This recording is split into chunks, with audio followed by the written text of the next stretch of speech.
Hello friends, welcome back to the new video guys. In this video guys, I am going to show you guys Infinix phone setting guys. In this video guys, I will show you guys how can you change your phone device name in your Infinix phone. Guys, you want to change guys your phone device name, so guys you can change it. And guys, now let's see how to change phone device name in our Infinix phone. In this video guys, I will show you friends. So first of all guys, we will on our phone setting to change our phone device name. Then guys click on my phone setting and guys click on your device name setting. So guys we will tap here to cut this name and guys we will change into guys Infinix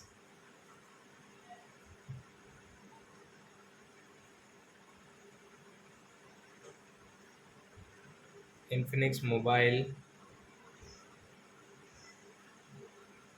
with icon and guys we will change into here. Okay, guys come back, then guys you can see guys your device name has changed into Infinix mobile.